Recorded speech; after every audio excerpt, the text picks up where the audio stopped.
Your house coming up. Thank you, Matt. Well, incoming storms are raising huge concerns for people living in a Draper neighborhood who are still cleaning up from floods following last week's heavy rains. You know, with so much water pouring into their homes in so many cases, news specialist Lauren Steinbrecher explains now why some still don't know why their homes flooded or if it could happen again. For the people on this particular street, they've been clearing out their basements, filling up these dumpsters, and worried about what happens next.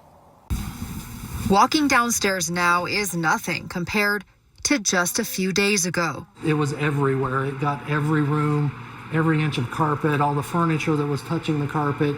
A mysterious flood Darren Cummins and his neighbors experienced bubbled up through the cracks in the foundation, leaving behind damage to the floor, furniture, and drywall. Even if the water has retreated, Darren doesn't know if the threat has. Now it's a question of, is it going to come back? Because he and other neighbors, now trying to dry out, are still wondering why their basements flooded in the first place. They said it's groundwater. No water's coming in from my window wells. It's just all coming up from the ground. The city says all their systems worked as they should and that the problem originated from failures in private subdivision water drainage systems that we reported on last week. More than 24 homes in those neighborhoods flooded following heavy rains. But these neighbors don't live in one of those HOA neighborhoods. They're in a different area. He didn't know if because of the other subdivision backing up, if it was a ripple effect and an overflow into this system. Means something didn't work somewhere. With half his house now unusable, Darren is worried what will happen with more moisture coming in. And that unknown just makes me sick to my stomach. Draper City again saying that they want to make clear it was not their city's drainage system, though they are helping out with diagnosing the problem as well as putting out these dumpsters for people to throw away debris and also making sandbags available, though sandbags wouldn't really have helped in the case of these basements, which the water was bubbling up from the bottom. Lauren Steinbrecher, KSL-5 News. The search continues for a gun. Tooele City commuters, if you're heading to I-15, just around 45 minutes this morning. Dan? All right, Katya, thank you for that. The incoming storms raising big concerns for people in Draper, still trying to dry out, still trying to clean up from all the water that entered their homes after last week's heavy rain. Well, news specialist Kara Bracken joining us now live. And Kara, some of these homeowners very frustrated because they're just not getting answers as to why their homes are flooded.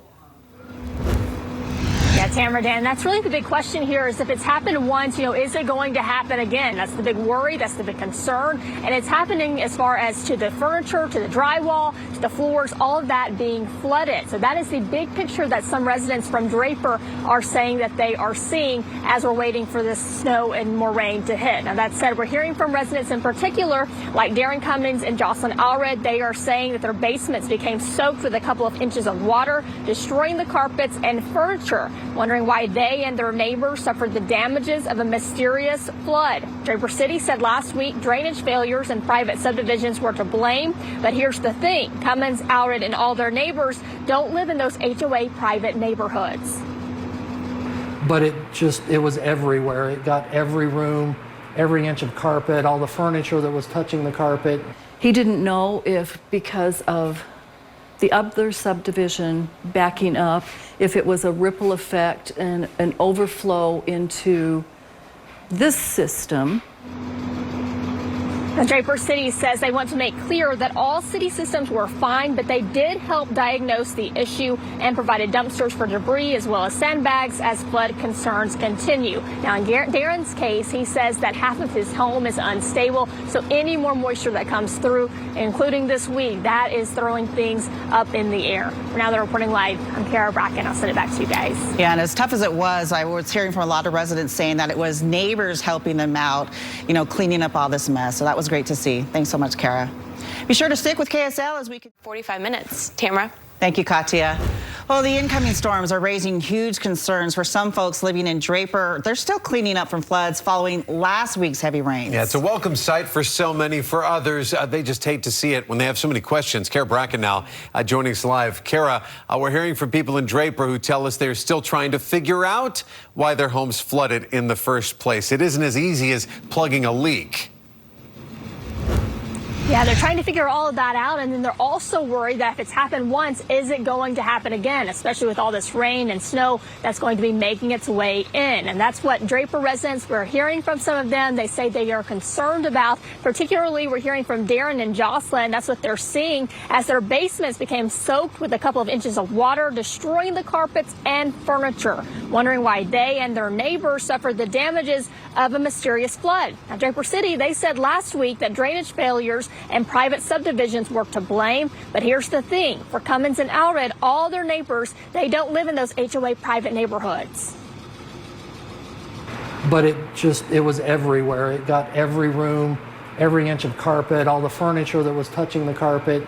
He didn't know if because of the other subdivision backing up, if it was a ripple effect and an overflow into this system. Quite the mess. Now, Draper City, they do say they want to make clear that all city systems were fine, but they did help diagnose the issue and provided dumpsters for debris as well as sandbags as flood concerns continue. Now, in Darren's case, he does say that half of his home is unstable. So any kind of extra snow, water, rain, you name it, that could be really damaging. For now, they're reporting live. I'm Kara Bracken. I'll send it back to you guys. Oh, we feel for them too, Kara. They just want to figure it out. That's all. KSL today as Minutes this morning, guys.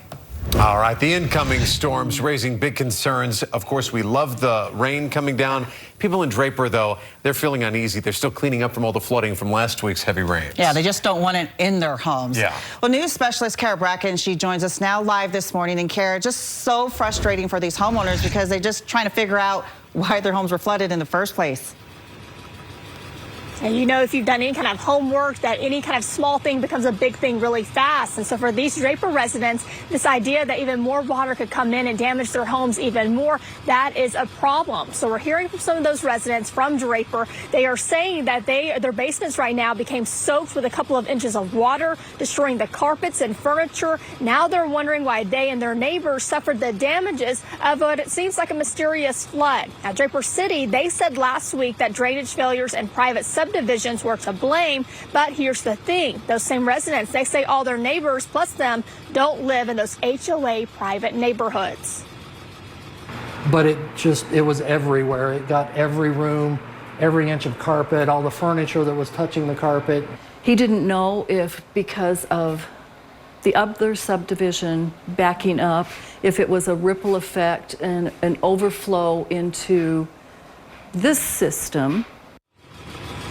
And Draper City says they want to make clear that all city systems were fine, but they did help diagnose the issue and provided dumpsters for debris as well as sandbags as flood concerns continue. Now, in Darren's case, who you just heard from, he says that half of his home is unstable. So that means his furniture, his carpet, all of those things are damaged. So any more water that makes its way in, that is not going to be a good thing. Now they're reporting live. I'm Kara Bracken. I'll send it back to you guys. All right. Hope they get some answers soon. Thank you, Kara, for that report. Be sure to stick with KSL. Power to get you there. Tamara. Thank you, Katya. Well, the incoming storms are raising huge concerns for some folks living in Draper. They're still cleaning up from floods following last week's heavy rains. Yeah, what is a welcome sight to so many for them. It's cause for concern. Kara Bracken now joining us live.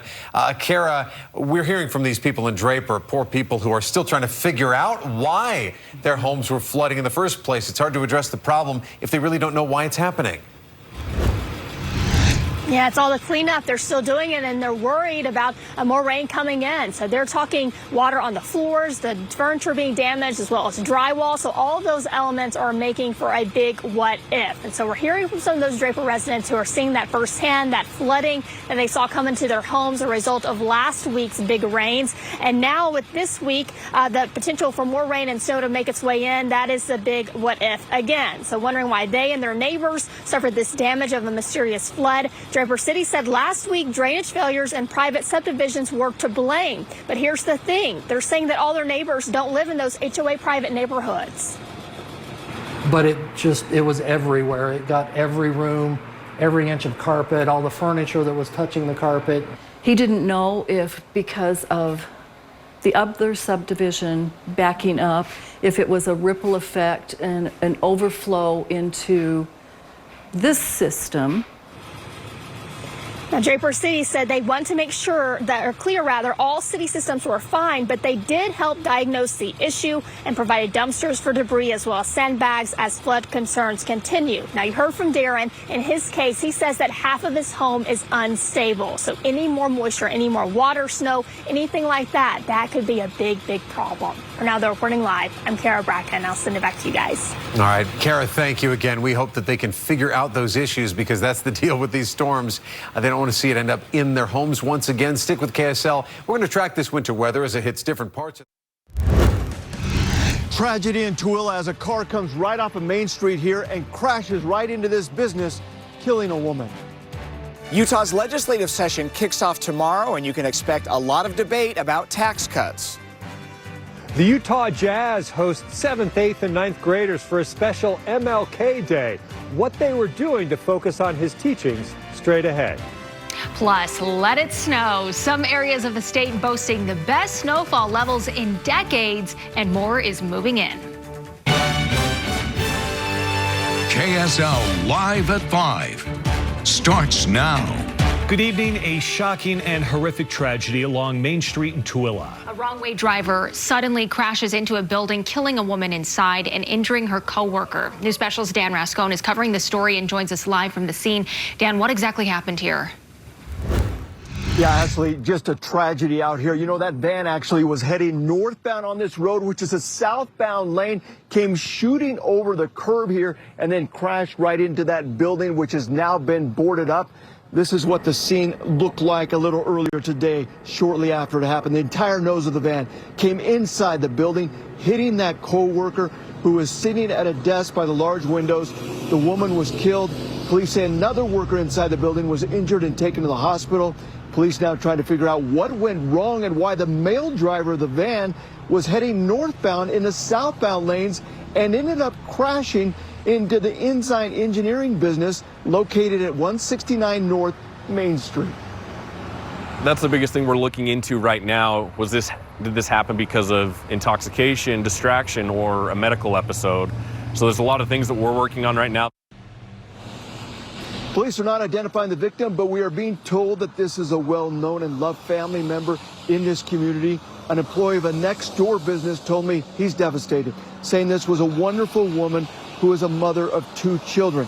Another business owner telling me that she was just in tears, telling me that this is really going to have an effect on this small community.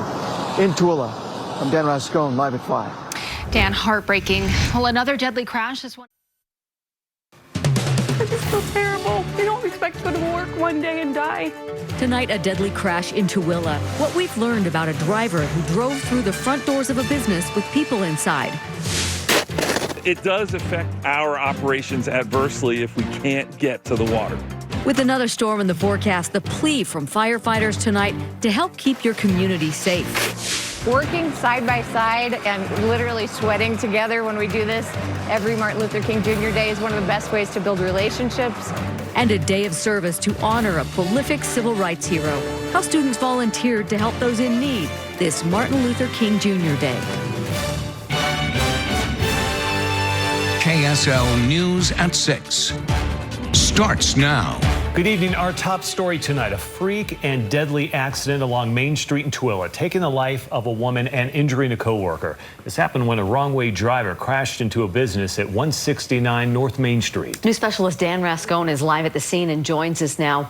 Dan, how did this happen?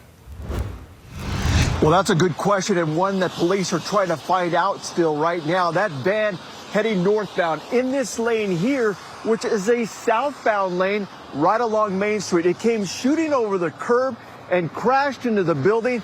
The woman innocently working behind her desk when she was hit. It's tragic. It's awful. The aftermath of a horrific scene right along Main Street in the small town of Tooele. Stunned.